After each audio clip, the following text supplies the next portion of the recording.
Inihain na ni Senator Leila de Lima sa Korte Suprema ang writ of habeas data na inaasahang hahamon sa limitasyon ng immunity from suit ni Pangulong Rodrigo Duterte. Ito ang balita ni Joyce Balancho.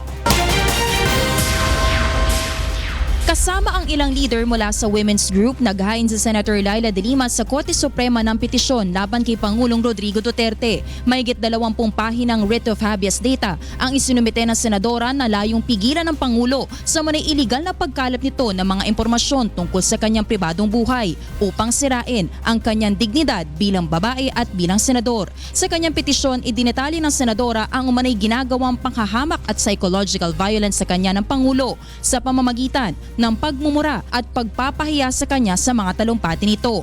Aniya, malinaw na paglabag ito sa kanyang mga karapatan at paglabag din sa Magna Carta of Women at Code of Conduct and Ethical Standards for Public Officials and Employees. Ayon kay Senator de Lima, nag-ugat ang galit sa kanya ng Pangulo nang maupo siya bilang pinuno ng Commission on Human Rights at saka inimbestigahan ang umanay mga kaso ng extrajudicial killings.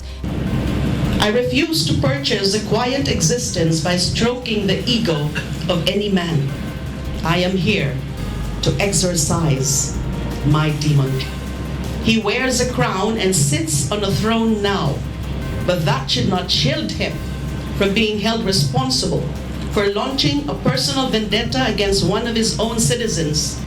Sa petisyon, hiniling ni de Lima na pagbawalan ng Korte Suprema ang Pangulo na pahiyain siyang muli sa publiko o magbigay ng anumang pahayag na makasisira sa kanyang dignidad bilang tao at isang babae. Hinihiling din ng senadora na tukuyin ni President Duterte kung sino at anong bansa ang tumutulong rito upang mapakinggan ang kanyang mga private conversation.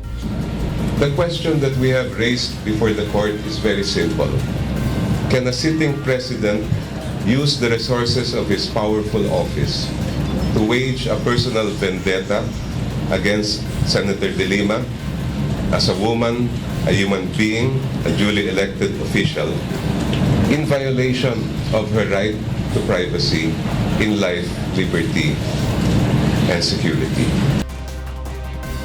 Ayon sa kampo ni Senator Leila de Lima, ito ang kauna-unahang petisyon na inihain sa Korte Suprema na tiyak na hahamon sa immunity from suit ni President Rodrigo Duterte, isang pribilehiyong ibinibigay ng saligang batas sa isang Pangulo.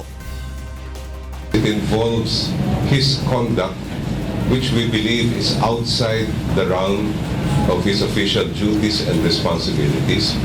Conduct that constitutes, in our view, sexual harassment, psychological violence, and slut-shaming against women. That President Duterte is immune from suit. That is probably the main defense that they will raise. Samantala, sinabi naman ni Presidential Spokesperson Ernesto Abella na ang paghahain ng petisyon sa Korte Suprema ay paraan lamang ni Senator de Lima upang matabunan ang mga akusasyon sa kanya hinggil sa operasyon ng iligal na droga sa loob ng New Bilibid Prison. Joyce Balancho, UNTV News and Rescue, Senate of the Philippines.